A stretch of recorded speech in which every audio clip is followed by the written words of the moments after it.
What's going on, guys? I'm back with another video, and today we are going to be talking about, I guess, what's considered part 2 of the Zero Chill promo.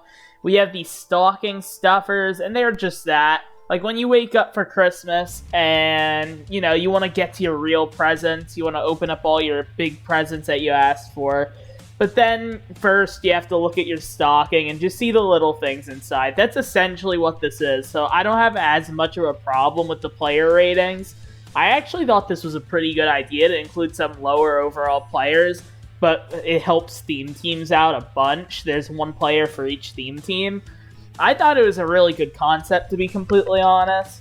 I would like to hear your guys' opinions, but yeah, so first of all, we're going to be going over the player ratings now. Of course, I'm not going over 32 player ratings. I picked who I thought were the top 5 92 overalls, and then of course we'll go over the 2 94s. Next, we're going to talk about the challenges and the special pack that's in the store right now. And then finally, we'll go over the set, and then I think we'll call it a video after that. So if you guys do enjoy these kinds of recap videos, like always, leave a like, subscribe, comment, and yeah, let's get into those player ratings. Okay, so first we're going to start out with Wyatt Davis, who ironically, I believe was the best card released in this promo. And you guys know how I am about offensive linemen. Usually I don't even really care. But yeah, he has 89 run block power, which is his weak spot. Then he has 92 or above in everything else. Like, this is a legitimately solid card. Well, actually, not just solid. First of all, he's a great pass blocker. There's no flaws in his pass blocking. He has decent run block. There's only one right guard that is better run block than him, and it's only because of this stupid 89 overall run block power stat. But other than that, right now, I actually have him as the best right guard in the entire game. Now, a lot of that is just because we don't have many good right guards in the game. Before this, Natane Moody, a heavyweight card, was the best in the game. So, I guess it's not saying much, but any card that's the new best at their position, I mean, I kind of have to go over them. Okay, next we have James Bradberry. This is a decent card still, but it definitely could have been better, I thought. Let's start with the positives. He is 6'1". You guys know I do love corners with that are tall, have pretty good height. He has decent speed. 92 speed's okay, especially for Giants theme teams. Again, most of these cards are just for theme teams, and 92 speed on a theme team is great because that's going to power up to 95 speed on a Giants theme team. So he has decent speed though. But his coverage stats are just really bad. Bad zone, bad man. Right now, I just have him as a decent corner. He's definitely not a top-tier card whatsoever. But again, for Giants theme teams, this is definitely just even more than a usable card. This is actually, it becomes a much better card on a Giants theme team. But just for regular teams, I don't really highly suggest them. Okay, so next we have Dalton Schultz. Now, Dalton Schultz is a kind of interesting card that I wanted to show. He has 88 speed, which is really bad for a tight end. So, again, if you use your tight end, this is what I always say about tight ends. It depends on how you use them. If you're a person that loves running your tight end posts and corner routes, this guy isn't for you, right? But if you run the ball a lot and you block your tight end a lot on pass plays, then he might be worth thinking about. He does have great run blocking stats. He has 87 run block finesse, and even 83 run block power isn't bad for a tight end. Like, that's insane. And his pass block is okay. 72 and 79 is okay. I think Gronk's the only one that's as good at pass blocking, and he is the best at run blocking. So, again, I figured this was worth showing out. I have him only as a decent tight end. I don't have him in that top tier tight end sort of thing like Gronk and Jermichael Finley and all of them. But definitely an interesting card if you like running the ball a lot. And even blocking, pass blocking, he's not bad at that either. Okay, Tracy Walker is actually a very, very interesting one of these cards. Because he has 93 speed, but he has terrible coverage, so most people will just be immediately turned away. Don't worry, Lions fans. He is actually a very, very usable card because you just use him at a sub linebacker. Just substitute him at linebacker. He's 6'1", which is a little bit short for a sub linebacker. I like 6'2", 6'3", but 6'1" is definitely okay. With 93 speed, 88 hit power isn't great, but hit power doesn't matter that much. 93 speed user that's 6'1", I mean, that's not bad whatsoever. I just have him as a decent user, like compared to the top tier ones, like the Bo Jacksons and what's that one they just released? Oh yeah, like the Megatron free safety. Like those are god tier users. This is not even a step below that. It's then a step below that. It's just a decent card.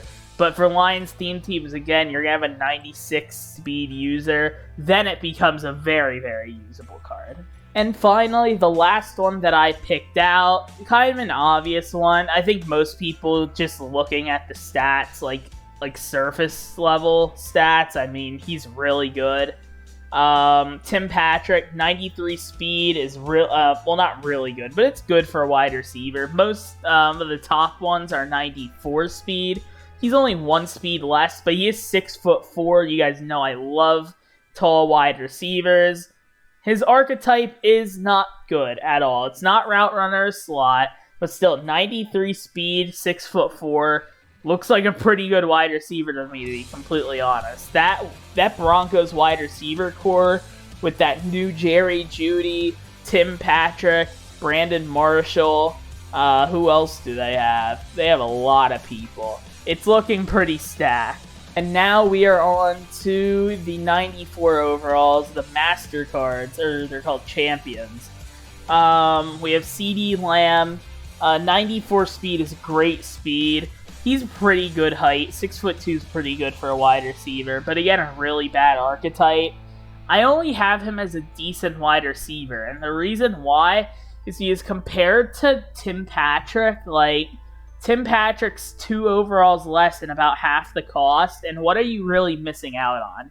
You're missing out on 1 speed, you're gaining 2 inches in height, and they have the same archetype. I don't think that's at all worth double the coins for 1 extra speed and less height and the same archetype. But hey, I mean, if you guys want him, go get him. Cowboys theme teams definitely get him. He's definitely a good wide receiver, don't get me wrong. But for the overall and for the price, there are definitely better options out there. And finally, the last one we have is J.C. Jackson. J.C. Jackson, it's going to be so hard for him to ever get a good card because it's kind of like how he is in real life, to be completely honest. He's not that fast and he's not that tall, and whenever I watch him, he's not even that good in coverage, but somehow he just has... He has a nose for the ball that can't even be like described in stats, and Madden doesn't know how to put that into stats apparently. This is just not a good card. 5'10" corner, immediately red flag. 93 speed is, again, accurate to him in real life. I'm not saying it's unfair, but there are 94 speed corners. If you're going to be short and not have high speed, that's going to be an issue. 94 man is actually bad man coverage. People are going to look at this and say, what do you mean? He has good coverage. He has good man coverage. No, that new PJ Williams card for Season 2 has 96 man. So, and there are a lot that have 95. So no, this isn't good man coverage. And then his zone, of course, is absolutely terrible. So at this point, I'd say this is just like a low-end corner at this point. And for a 94 overall at 340,000 coins, unless you're a Patriots theme team and can get him up to 96 speed, I would just steer clear of this card in general. Okay, so moving on to the solo challenges. You don't really get anything like per solo challenge. It's mostly these milestones. So you get 1,000 snowflakes, 2,500 snowflakes, then 5,000 snowflakes. I don't know what that gift wrap strategy is. That might just be for the stocking stuffers. If I had to guess, that's what it is. then another 2,500 snowflakes. You then get 2,500 more, 5,000 more, 5,000 more. But the thing I skipped is you get one of the 92 overall stocking stuffers for free, which is pretty good. All these snowflakes is kind of nice as well. That's a lot. Like, someone's gonna have to do the math on that, but that's over 20,000 snowflakes, I'm pretty sure. Maybe just about 20,000. But still, that's not bad whatsoever for what, like 80 stars? That's nothing. I'm probably gonna do these today, to be completely honest. Like, just all of them. So, yeah, that's not bad whatsoever. And then in the store... Oh, thank you, Madden, for the 600 coins. Anyway, in the store, if my game wants to load, we have a limited time, I think, limited time pack, where you can get another 92 overall, but it's with real money. You have 48 hours to get this 92 overall. It's a little less than 10 bucks. I will think about getting it. I probably will end up not getting it, but we'll see. And, yeah, that's pretty much it for the stuff you can get for free, or at least for 10 bucks, I guess you could say, in the store.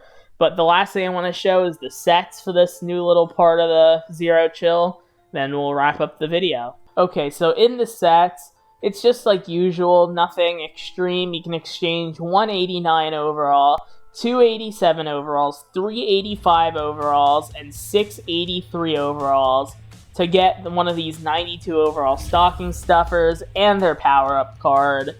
And then I'm assuming, yeah, you need 3 of the stocking stuffers to get a 94 overall, either CeeDee Lamb or JC Jackson. And yeah, okay, I just wanted to make sure.